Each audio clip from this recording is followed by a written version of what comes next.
El reencuentro con tu alma mater se vive en un solo lugar. Tus recuerdos, vivencias y anécdotas las recordarás en Reconectados, el programa de encuentro de titulados de Universidad SEC, con la conducción de María José Vázquez. Todo esto por Radio SEC. Te acompaña siempre.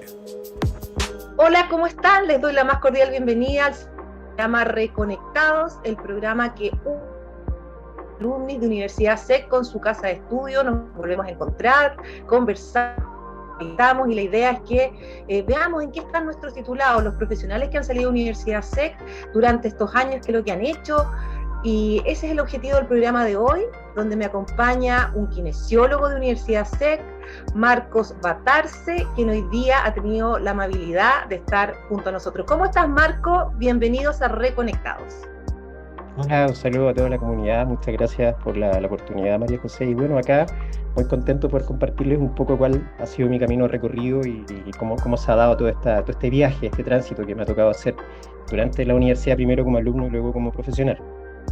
Excelente, voy a leer un poco tu currículum también para que los compañeros que no te ubican puedan hacerse la idea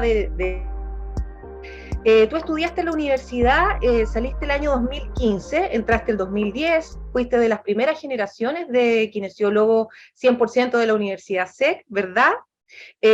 Hoy día te estás desempeñando en la Unidad de Gestión de Información y Producción Hospitalaria del Hospital Dr. Luis Tisné, eso es así, ¿verdad?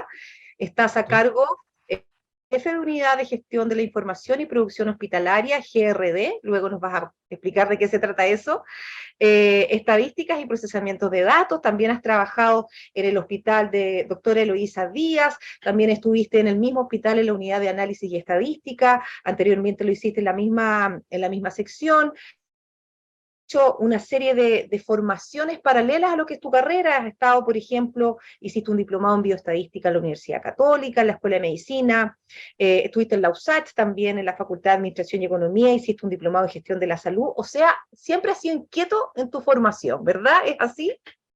Absolutamente, sí, siempre había una gran inquietud por comprender en realidad ciertos fenómenos y en la medida que la información que está disponible no nos permite llegar a entenderlos concretamente, a explorar y buscar alternativas para entender cómo funciona. Y sobre todo en la salud y el mundo público, que es de los que le puedo hablar, porque ahí es donde he desarrollado mi carrera, que es bastante interesante y se da la necesidad de adquirir más conocimiento para precisamente poder apoyar a los equipos directivos, que bueno, les puedo ir contando un poco más en detalle más adelante de cómo fue mi formación profesional y cómo eso decantó en ciertas necesidades de poder apoyar a la toma de decisiones, que es un tema que hoy día está muy vigente y más aún hoy día también todo el tema que tiene que ver con los grandes volúmenes de datos, que por ahí me empecé a apasionar un poco y empecé a desarrollarme en esa área y cada vez fui investigando más en términos de cómo poder manejar los datos, transformarlos en información y luego eso convertirlo en conocimiento que le pueda agregar valor a las instituciones y a los equipos directivos, ya sea clínico o a la capa directiva finalmente, a tomar decisiones basadas en evidencia, que eso es algo que también hoy día está muy vigente y que, bueno, algo de eso aprendemos nosotros en el área clínica en la universidad, pero hoy día también es más global y es mucho más transversal el manejar la información de forma oportuna y poder ayudar a tomar decisiones concretas que van a tener cierto alcance e impacto en la población, sobre todo en un hospital o en los hospitales en los que me ha tocado desenvolverme como profesional finalmente. Súper bien, pero no te adelantes, porque vamos a ir paso No a me paso. adelanto. Vamos a ir paso a paso, perfecto. Cuéntame, ¿por qué estudiaste kinesiología? ¿Cómo nació este bichito en ti de llegar a formarte profesionalmente en esta disciplina? Mira, es bien curioso porque siempre fui como bien deportista y estaba muy inclinado al inicio por la educación física, ya después como en algo más acotado, como meterme en algún deporte en particular y desarrollarme ahí como técnico en un deporte y aportar desde ahí, desde esa lógica. Pero me ¿Ya? ocurrió nuevamente en el camino que fui necesitando más información Sí. y finalmente llegué a la kinesiología, que también ha sido una de las grandes pasiones de mi vida porque otra vez tiene esta transversalidad que te permite ver al ser humano como un todo, algo que le agradezco a la universidad, que fue como potente en nuestra formación esto de ser biopsicosocial. Sí. Efectivamente se daba ahí y las necesidades que tenía yo se empezaron a llenar ahí. En esa carrera siempre también con este espíritu como de poder ayudar un poco a la comunidad, de alguna forma servir, un poco por mi experiencia profesional, que me tocó tener una situación familiar a través de mi abuela, que durante gran parte de su vida, o al menos de su vida en relación al tiempo que yo estuve con ella, estaba postrada. Entonces, por ahí también me relacioné con los adultos mayores de una forma más bien terapéutica y hace que me incline por la kinesiología y decida explorar ese camino, pero como te digo, muy condicionado al principio por esto del deporte y querer como dedicarme a esa área. Después en el viaje a la universidad cambió completamente, se transformó y me enamoré de otra área que tenía que ver con los pacientes adultos mayores, la neurorehabilitación, pero eso lo vas descubriendo en la medida que vas avanzando y vas midiendo también tus propias capacidades y te vas sintiendo cómodo con lo que estás haciendo y sobre todo, en la medida que avanza la carrera, cuando te das cuenta de que puedes ayudar a las personas y vas viendo eso,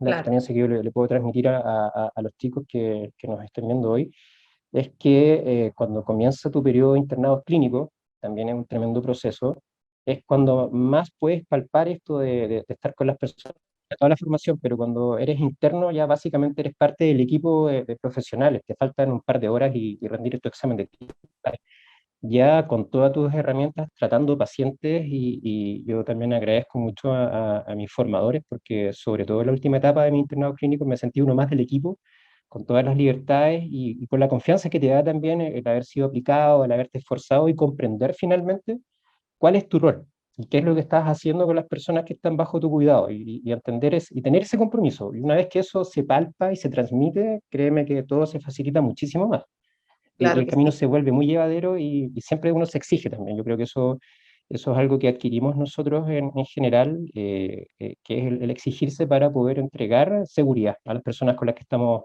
comprometidos y estamos trabajando. Si atender pacientes es una cuestión bien compleja y que requiere mucha conciencia del momento y de la conexión en la que estás tratando a tu paciente.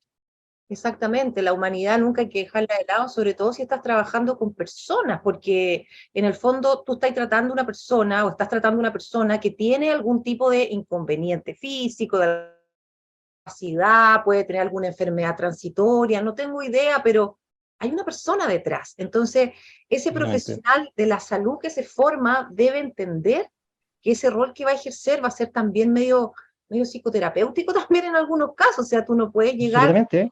súper brutalmente atender a una persona, tienes que ponerte en su lugar, ¿no?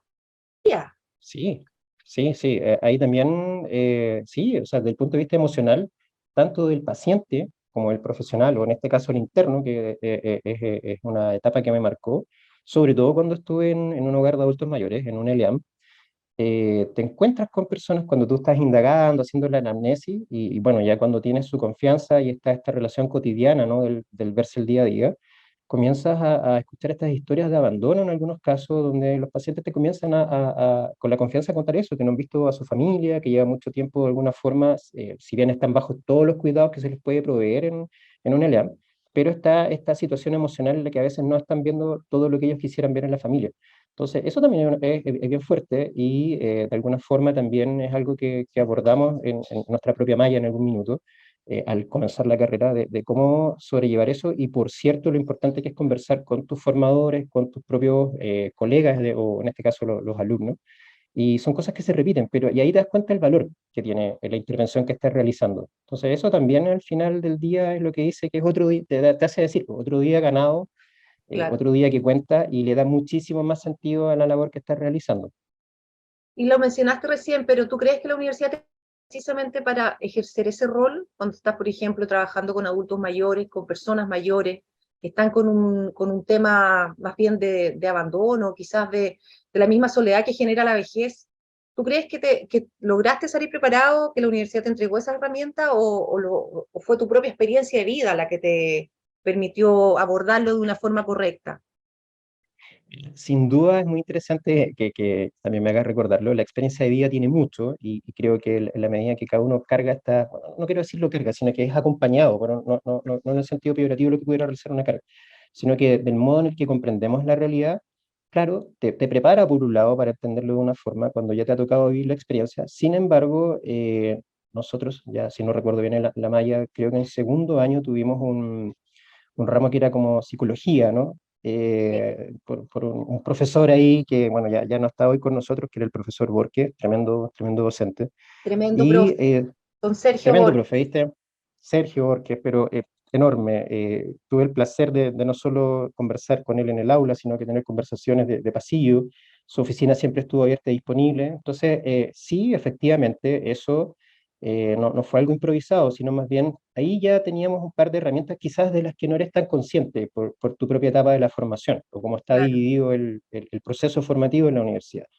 Y después teníamos en la malla también otro ramo que estaba relacionado con los adultos mayores, que era algo así como geriatría. claro, Entonces, sí, efectivamente la universidad a través de la malla te entregó o nos entregaba herramientas, nos preparaba. Y bueno, y ahí viene todo el entusiasmo que cada uno le pone desde su propia experiencia, cada uno interpreta y absorbe la información desde sus propias vivencias. Pero efectivamente, en términos concretos, en la malla había elementos formativos que al menos no te eran desconocidos cuando te encontrabas con un paciente que presentaba esas condiciones. Y siempre también a través de nuestras distintas instancias en el aula estaba esto de que convérselo. Si te sientes de alguna forma afectado, tienes dudas, es algo que puedes hablar con tus formadores, tus profesores, tus compañeros.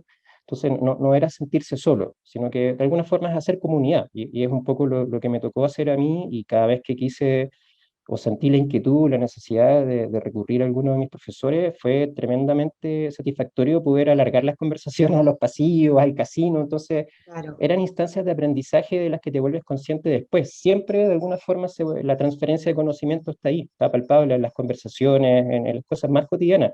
Después, claro, uno las aplica inconscientemente y te das cuenta que tenías un set de herramientas ahí disponibles que al final del día uno dice, wow, hoy sumó, otro día que te vas con la misión cumplida y eso te deja un gusto bien particular, bien agradable. Yo mis internados lo disfruté mucho.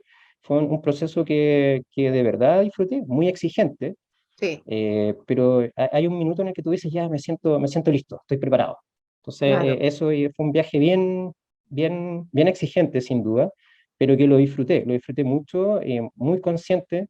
En algún minuto, no es tan claro cuando pasa, cuando empiezas a integrar todo lo que te está ocurriendo, pero llega un punto en el que te vuelves consciente del conocimiento que has adquirido, de las habilidades, del respeto que en general se da en nuestro ambiente y de los cuidados que debes tener porque estamos trabajando con personas y eso se puede palpar, sobre todo ya cuando estás finalizando tu proceso formativo.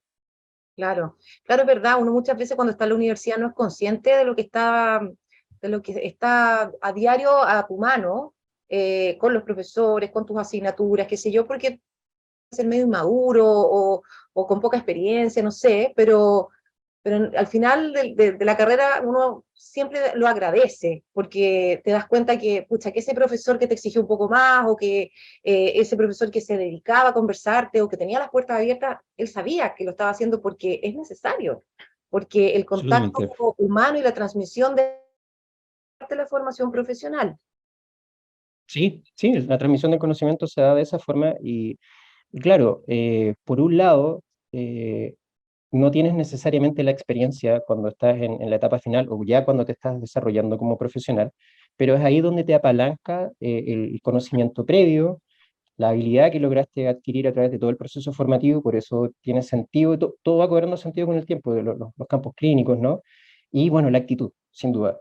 Si tuviera que hablarles y transmitirle a la comunidad universitaria una ecuación que creo que funciona y que está completamente vigente, es que puedes tener habilidades que sin duda requieren conocimiento, pero si tú eso lo multiplicas por tu actitud, es una cuestión que no tiene ningún límite y no te va a impedir resolver ningún problema, ya sea Claro, de índole de habilidades duras, blandas, lo puedes resolver todo, pero la actitud, que por cierto se puede ver condicionada mucho por el entorno, pero la actitud es lo que te ayuda a sacar la tarea adelante. Sí, eso también se lo puedo decir porque lo palpé y me di cuenta yo mismo también en la medida que la actitud era de una forma u otra los resultados cambian y cambian bastante. claro que sí. Recordémosles a quienes nos están viendo y escuchando con quién estamos conversando hoy día en Reconectados. Hoy me encuentro con Marcos Batarse, quien es kinesiólogo de Universidad SEC y quien amablemente está en nuestro segundo programa contándonos lo que fue su experiencia dentro de nuestra universidad y su experiencia de vida hoy día como profesional. Me contabas en el preámbulo, en backstage, como le dirían en televisión, que fuiste ayudante también en la universidad Sí, y después fuiste docente. Cuéntame así esas es. dos experiencias, por favor. Mira, fue súper interesante. Fue, si no recuerdo mal, en el segundo año de carrera, por ahí con un docente, Gabriel Muñoz, que nos estaba haciendo una cátedra, creo que éramos fisiología neuromuscular. Estábamos discutiendo algún tema, y yo el primer año me apasioné y estudié y le dediqué muchísimas horas, y yo creo que en exceso de horas a Anatomía 1. Lo encontré sencillamente fascinante, Anatomía 2, y también fue muy llamativo cómo estaba estructurada la malla, porque, claro, lo primero era como muy del punto de vista en términos anatómicos estructurales, el primer semestre, y el segundo ya nos metimos mucho con el tema de neurodesarrollo, podríamos decirlo hoy día neurociencia, muy apasionante. Entonces me quedé con esas horas, y en general tú cuando le dedicas tiempo a algo y te quedas con estas horas de vuelo, que es como lo podríamos decir homologar a un piloto de avión, esas cosas se empiezan a notar. Y por ahí este profesor me dijo que tú deberías ir a presentarte para ser ayudante de anatomía. Y sí, durante el segundo año de carrera fui ayudante de anatomía 1 y 2 con el profesor Carlos Maturana.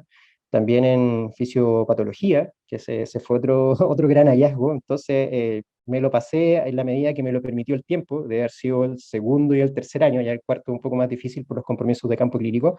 Siendo ayudante en la universidad, vivía en la universidad y compatibilizaba esto de ser ayudante con los estudios, ¿no? Y toda la Claro. demanda que tiene eso, pero en la medida que eso te exigía más, también me di cuenta que en la medida que estudiaba más, todo empezaba a ser más sencillo porque ibas incorporando nuevo conocimiento y ya las brechas se acortan mucho. Entonces, finalmente, la experiencia de ser ayudante, por un lado, la disfruté muchísimo.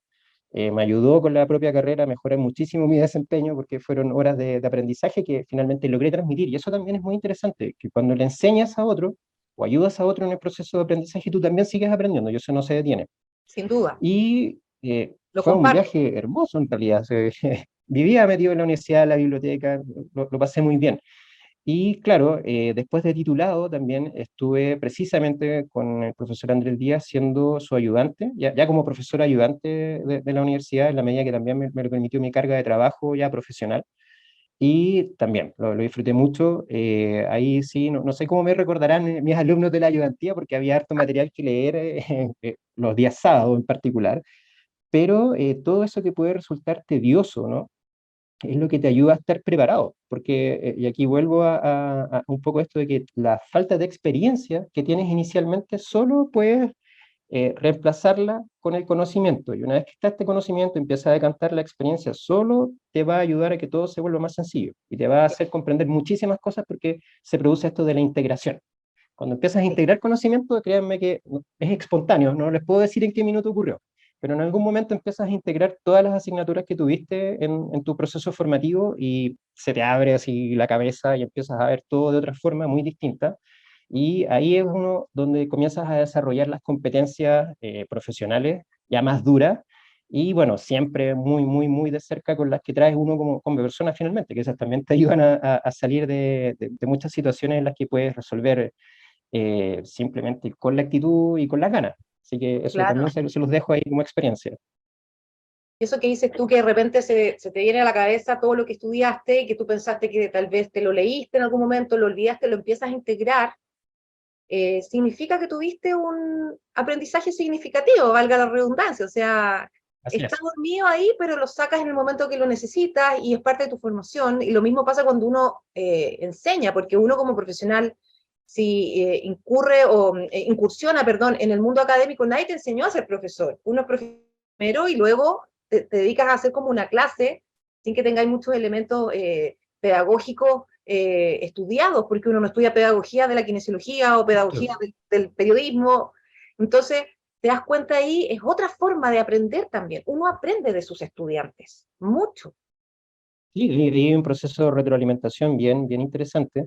En la formulación de preguntas también, y ahí te vas dando cuenta. Y bueno, yo también en este proceso por un lado, yo primero como ayudante, después como docente, comienzas a entender que hay un poco detrás del proceso formativo y te das cuenta que todo eso que pudiera ser tedioso, ¿no? O sea, bueno, nada que sea fácil no tiene tedio, o sea, tiene que tener tedio porque así Exacto. funciona. Sí, así es Dolor también, si lo quieres. Sí, hay dolor, tedio, y también hay que atreverse a decir que a veces la palabra fracaso uno no tiene que tenerla tanto miedo, porque en esas circunstancias también aprendes y aprendes muchísimo. También hay que entender que a veces las circunstancias externas, en la combinación con las internas, te llevan a situaciones complejas que hay que buscar resolver, Y ahí también le echamos mano a todo lo que hemos recibido en términos de formación humana y profesional. Pero efectivamente de los alumnos se aprende muchísimo y también tú luego integras y entiendes qué era lo que había detrás del proceso formativo y por qué el interés de todas estas horas que pueden resultar muy lateras, inclusive sí, sí, un Sí. poco populares, podría decir uno, de lectura, pero eso finalmente es un proceso de entrenamiento al que te estás adaptando y que no se detiene, y cuando eres profesional y en el ejercicio de tu profesión no se va a detener, y ahí ya eres consciente de que es necesario. Entonces, finalmente, cuando quieres desarrollarte en una actividad, eso requiere un número de horas de práctica, un número de horas de estudio, ¿no?, bien, bien importante, y eso es lo que te ayuda a llevar el día a día, a resolver, el tener dudas, el seguir creciendo, tiene que ver con eso, con poder apalancar y autogestionar tu propio conocimiento, tu tiempo, y sin duda la vinculación con el medio, la ayuda a otros, solo agrega valor. Entonces, cuando tienes de alguna forma esto de querer convertirte en un actor relevante de tu entorno, que puede ser a nivel familiar, profesional, deportivo, entre tus amigos, pasa mucho por compartir como comunidad y poder transmitir el conocimiento, porque si el conocimiento se queda en ti, es un flujo, un proceso que se detiene, que no tiene mucho sentido. Yo creo que para que tenga sentido y pueda seguir creciendo hay que transmitirlo, ¿no? No te sirve acumularlo sin compartirlo ni transmitirlo, porque también estás de alguna forma transmitiendo parte de tu propia esencia o de cómo tú aprendiste eso a otros, y otros van a seguir con el proceso y van a seguir agregándole conocimiento y van a seguir compartiéndolo. Entonces es un flujo virtuoso, un ciclo bien virtuoso el poder compartir. Es súper real lo que estás diciendo, es verdad. Eso te hace crecer también como persona, como profesional, y a los demás también les aportas en su vida, en lo que sea que ellos quieran integrar ese conocimiento que tú les estás entregando. A Sí. quienes nos están viendo que estamos en Reconectados, programa de Radio Universidad SEC, sigan a la universidad y también a la radio en sus redes sociales. La Radio Universidad SEC tiene Facebook, tiene Instagram y también tiene un canal de YouTube por donde vamos a salir, así que busquen por ahí Radio Universidad SEC, pónganle me gusta, sigan y comenten, compartan, etcétera. Marcos, bueno, tú te dedicaste a un área que es súper específica y nueva quizás para los kinesiólogos, donde has desempeñado tu rol profesional ejerciendo cargos de gestión en el área. Voy a decir algunos que los dije en la introducción, pero las voy a repetir. Trabajas en la unidad de gestión de información y producción hospitalaria del doctor Luis Tisné, en el Hospital Doctora Eloísa Díaz, en la unidad de análisis y estadísticas clínicas GRD.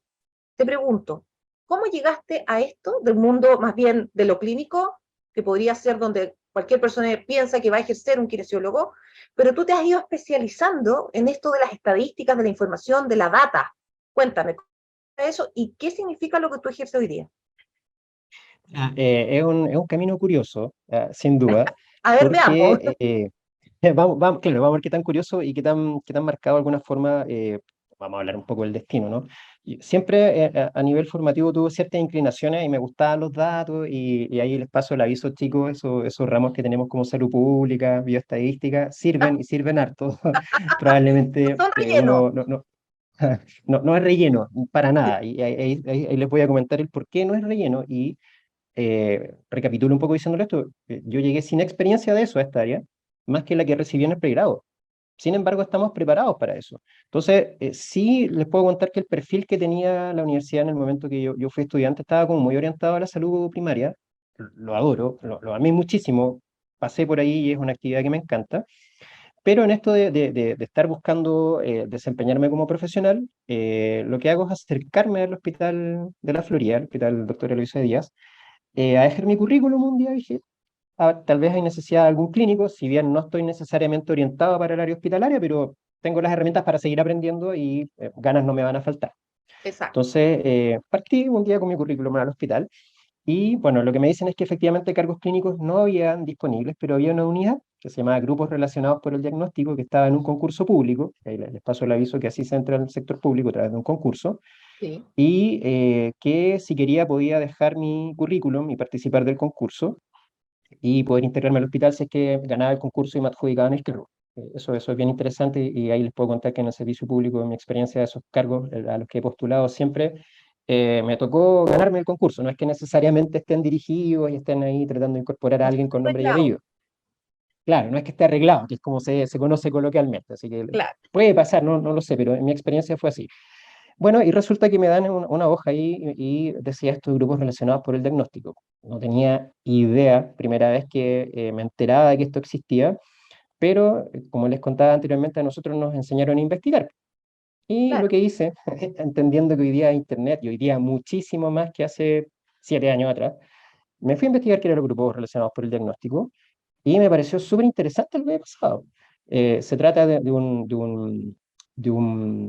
una metodología, estaba pensando en un proceso, pero sí, atrás de eso hay un proceso, pero es una metodología donde se recoge información a través de los diagnósticos que tienen los pacientes ujú, y los procedimientos que se les aplican a los que son sometidos en un hospital. Vamos a partir por diferenciar las líneas asistenciales. Esto ya netamente hospitalario. a ver, Y me fui a investigar de qué se trataba. Está la clasificación internacional de enfermedades, que es la CIE-10. Hay otra clasificación de procedimientos. Para mis colegas kinesiólogos, la CIF es mucho más conocida. La CIE-10 no es algo que veamos en profundidad. Pero investigando de qué se trataba, aprendí un poco y rápido, ¿no? A hacer la síntesis, fui a las entrevistas, pasé el proceso de selección y me adjudico el cargo, lo que me hizo tremendamente feliz también porque era mi primera experiencia como profesional en un hospital. Y tuve el agrado de encontrarme que la jefatura también de la unidad era una kinesióloga.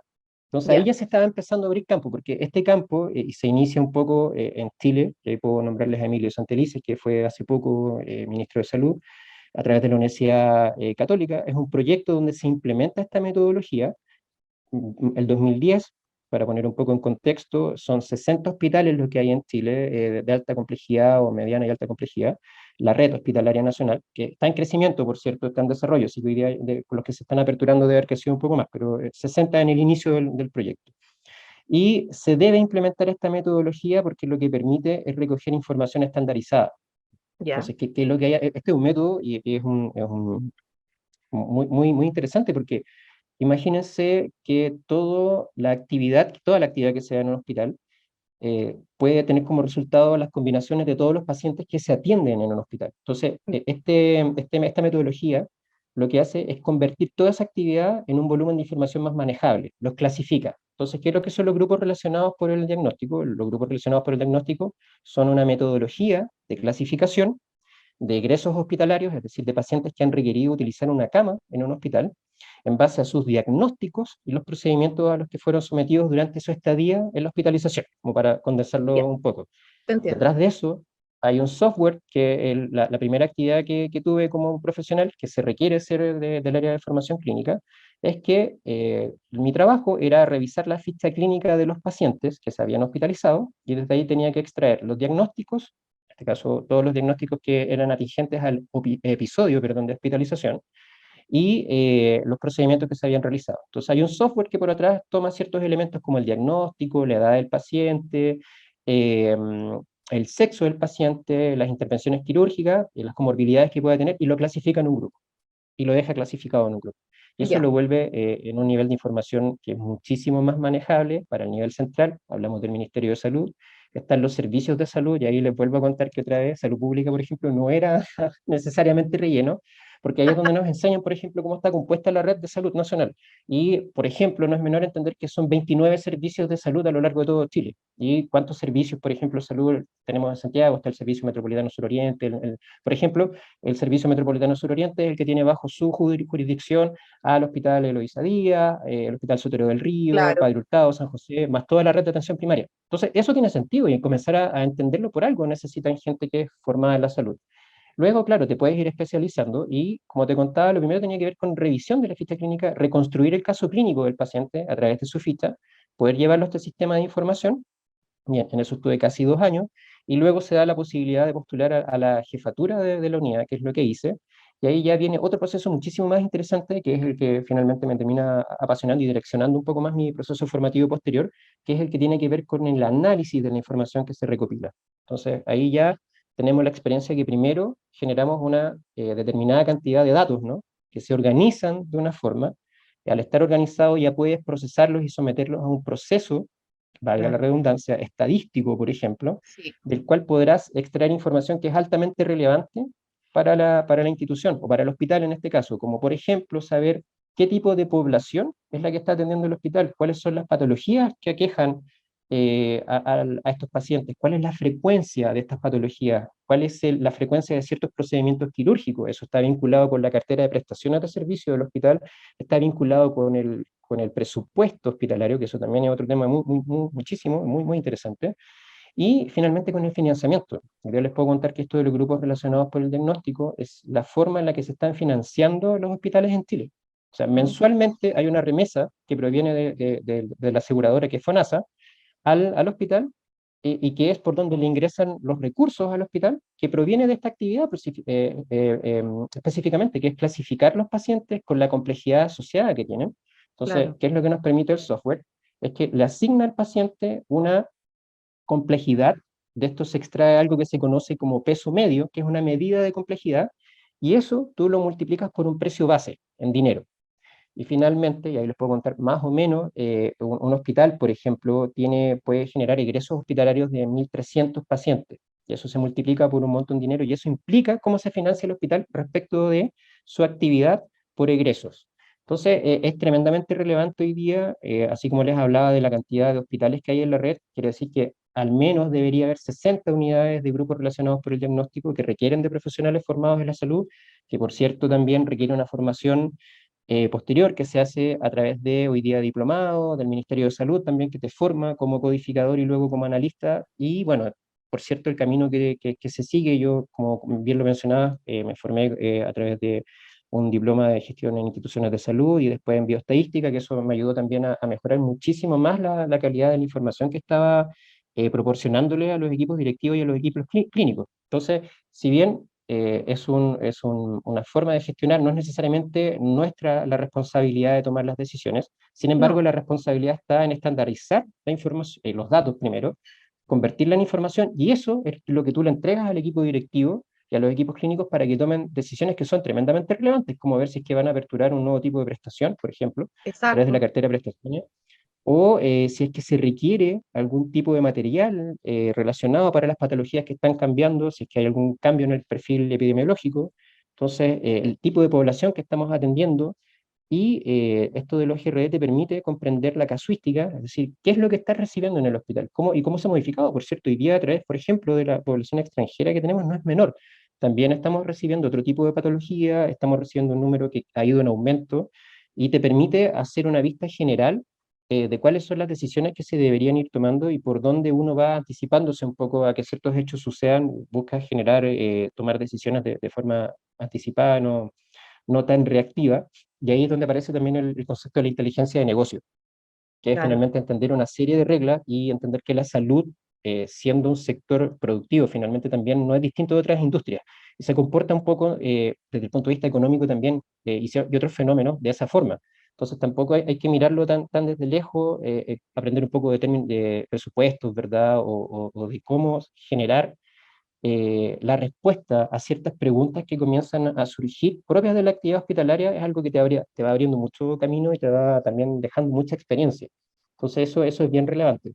Es súper relevante porque en la medida que tú me vas contando, se me va ocurriendo que también esta especialización que tú tienes en hospitales deberían tenerla todas las industrias, todas las organizaciones que de una u otra forma trabajan con personas, porque tú lo que estás entregándole a las autoridades del hospital, por ejemplo, es la necesidad de inversión que tienen que hacer. Por ejemplo, si se está dando una patología con demasiada frecuencia y no tienen el equipamiento, probablemente tú vas a recomendar que se compre ese equipamiento, ¿no? O si estás en una zona del norte donde hay contaminación por algún tipo de, no sé, de elemento tóxico, y eso es habitual en la atención hospitalaria y no tienen las medidas o no tienen los equipamientos, tú puedes recomendar que eso se compre porque efectivamente estás teniendo un egreso de pacientes que ha tenido este tipo de enfermedades. Por ahí lo entiendo. Entonces, creo Sí, correcto. que debería ser este análisis de datos que tú también lo explicas, debería ser para todo el mundo. O sea, todas las organizaciones deberían tener este análisis de datos, porque el flujo sería distinto, la toma de decisiones, la estadística te entrega mucho. Puede parecer sumamente como enredado o muchas veces complejo, pero yo creo que lo explicaste tan bien que efectivamente estimo que un profesional de la salud está súper capacitado para hacerlo. Hoy día están los kinesiólogos. ¿Hay algunos otros profesionales que también se dedican a esto? Sí, mira, inicialmente estos equipos se componían por enfermeras y médicos, empezamos a aparecer ahí los kinesiólogos de a poco, ya somos hartos más, pero hace 7 años éramos pocos, muy pocos. Así que fue muy interesante abrir camino por ahí. También los fonoaudiólogos se dedican a esto. Me ha tocado también ver a algunas nutricionistas desarrollando estas funciones. Y creo que rápidamente creo que es más la mayor cantidad de profesionales que recuerdo de este momento, ¿no? Yo creo Que desarrollan. tu experiencia le entrega, por ejemplo, a las universidades y a las instituciones de formación superior una necesidad que existe. Entonces, esa capacitación que tú hiciste en la Católica podría ser ofertada desde otras instituciones y para ustedes sería súper enriquecedor para poder desarrollar el trabajo que tú haces, porque en el fondo, si bien tuviste una pincelada o quizás tuviste esa formación en la universidad, en tu estudio de pregrado, siempre esto se va actualizando súper velozmente, ¿no? Sí, absolutamente. Y bueno, hoy día estamos en la era de los datos, el Exacto. dataísmo, como se dice de alguna forma. Si no hay datos que sustenten la hipótesis, no creemos en ello. Que sean procesados de la forma adecuada y transformados en información, que eso no es menor. Hoy día, claro, estamos en la época de los grandes datos y es un tremendo tema y post pandemia se ha notado muchísimo y es algo que está muy al alza. La ciencia de datos, por ejemplo, la Sí, inteligencia de negocios son carreras que van al alza y efectivamente hay otras áreas industriales que ya las tienen más o menos desarrolladas y algo resueltas por una cuestión propia de sus negocios. Pero esto de la salud es como bien, bien nuevo y muy necesario. Y sí. también se estima en general que tenemos un déficit de profesionales formados en tecnología, en tecnologías de la información, en análisis de datos, que conozcan el negocio, porque eso no es menor. Ser formado en la salud te lleva a un área de cruce, y eso es un poco lo que he ido encontrando en mi nicho, en esta área de cruce, que a la medida que me he ido especializando en el análisis de datos, me ha tocado aprender incluso a programar un poco, ¿no? Esto del lenguaje de programación también es algo que te facilita muchísimo el manejar grandes volúmenes de datos, es una cuestión súper interesante y de verdad que uno se puede pasar horas pegado en eso y ya empieza quizá a volverse latero para tu entorno, pero empieza, mira, porque me gusta mucho también otro tema que tiene que ver con el storytelling, que es contar historias a través de los datos, que eso es algo que ya descubrí que mi pasión va por ahí. Empezar a mostrar, oye, mira, hice esto hoy día, y finalmente tiene que ver con cosas que tú, otra vez volvemos a la integración, que la capacidad que tiene el cerebro de integrar información a través de las imágenes es una conexión de banda ancha directa a tu cerebro. Claro. Entonces, eso también lo aprendimos, pero claro, no lo integramos y no nos dimos cuenta, pero en nuestra formación eso es esa información que estaba. Entonces, si te das cuenta, son elementos que están por ahí inconexos, que los comienzas a conectar, valga la redundancia, y te empiezan a llevar a un área de cruce. Y así también me ha tocado compartir, y ha sido muy interesante aprender de ingenieros, por ejemplo, en informática o ingenieros civiles, que he trabajado harto con ellos, que van aprendiendo de salud y vamos llegando, vamos nivelando conocimientos de una y otra área, y nos Ellos vamos hacen la cruzando pega en al un revés. nicho. Claro, y a ellos les toca aprender de salud. Entonces también es súper necesario hoy día, sobre todo que está muy en boga y tiene que ser más que una mera moda, lo de la transformación digital, también requiere de profesionales de la salud que entiendan, que comprendan cómo funciona la toma de decisiones, cómo se maneja la información, y es algo tremendamente necesario entender que cada profesional que tiene contacto con un paciente va dejando una huella asistencial a través de algún sistema informático, una ficha clínica electrónica. Claro que sí. Estamos también en este tremendo salto desde salir de las fichas de papel, que cada vez son menos, a las Al fichas digital. clínicas electrónicas. Y eso es todo un mundo. Es un mundo tremendo en el que se va registrando información y en la medida que si no se registra información, es decir, lo que no está registrado no existe, ya comienza a generar sesgos para las autoridades, para las distintas áreas de toma de Para la toma de decisiones y decisiones. profesionales de un hospital.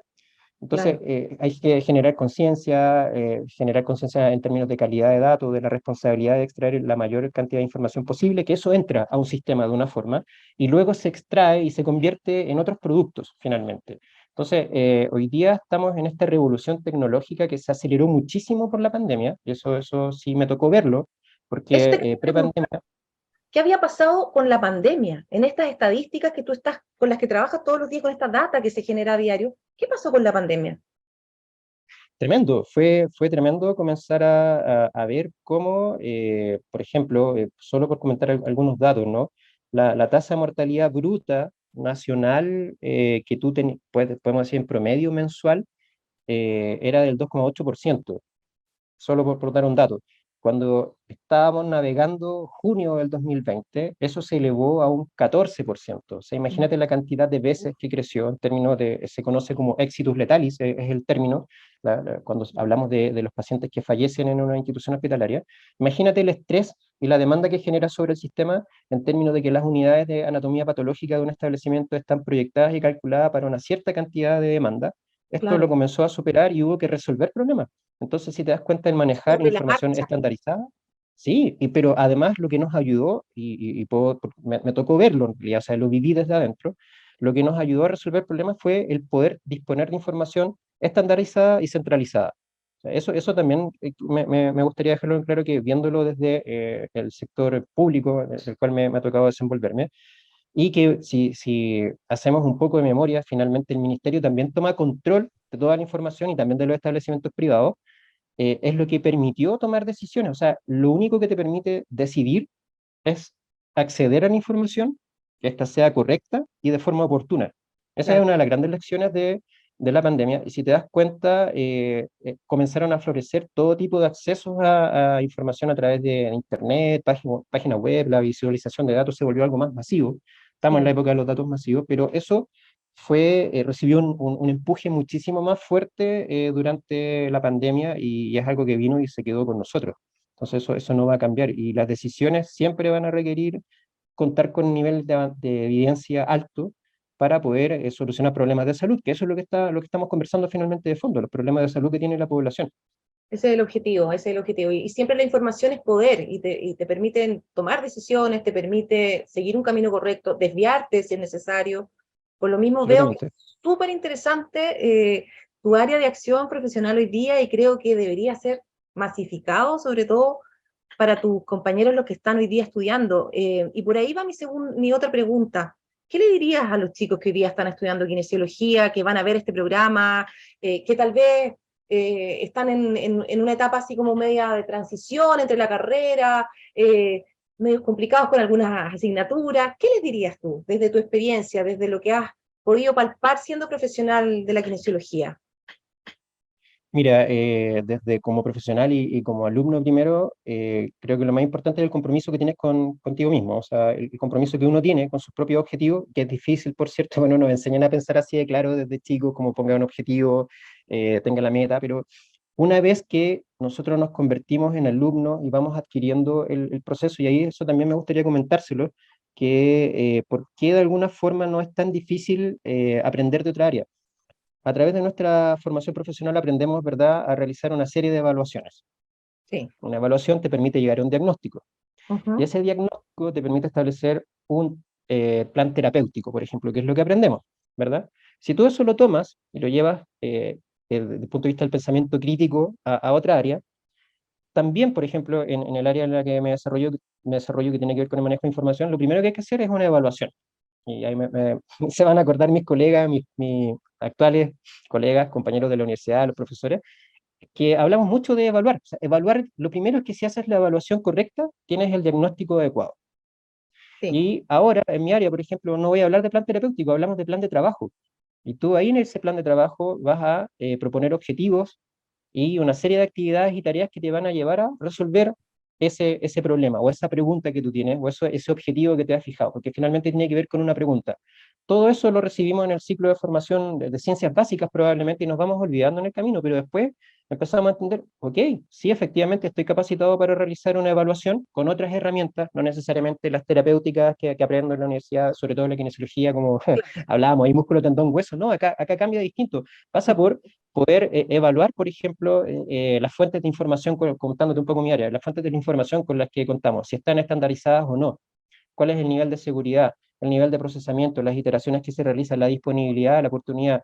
Eso me lleva a tomar un diagnóstico y decir, sí, efectivamente contamos con cierto nivel de madurez. Una vez que tienes el diagnóstico, generas el plan de trabajo y eso es lo que te lleva a resolver ciertos problemas que tienes a través de preguntas que quieres contestar por un lado o de estos objetivos que yo les menciono que te va fijando. Y es lo que te permite dar el cierre a un proceso. Entonces tenemos esta triada de evaluación primero, diagnóstico y plan de trabajo. Y eso lo aprendemos en la universidad, con otro nombre, pero está ahí. Después en Exacto. la especialización tú le vas agregando más, de esta rama, que digo yo, en realidad no es la rama, desde el tronco tú le vas agregando más ramas nomás y después llegamos a las hojas, ¿no? Y tenemos ahí ese árbol armado, pero comenzamos a construirlo en la universidad. Segundo, hoy día las tecnologías de la información son tremendamente relevantes, así que de alguna forma les puedo comentar que ya sea por interés propio o por obligación van a terminar Tenéis que recibiendo llegar a algo eso. de eso. Sí, Van a llegar a eso. sí. Sí, efectivamente. O sea, hoy día, sobre todo que se habla tanto de la transformación digital, vamos a llegar a eso. Vamos a llegar a esa formación porque es lo que te va a permitir resolver problemas, pero además, imagínate la cantidad de datos que se recolectan día a día, que se van tomando de las distintas áreas de atención de un hospital, de un CESFAM, en la misma universidad también se generan muchos datos. Entonces, ¿hay que aprender un poco de tecnología de la información? Sí. Dos, ¿hay que ser constantes? Sí, efectivamente, porque, y la En todo. práctica finalmente es lo que te va ayudando a estar muy cierto y muy seguro de tu conocimiento y poder aportar valor a la institución en la que tú te encuentras.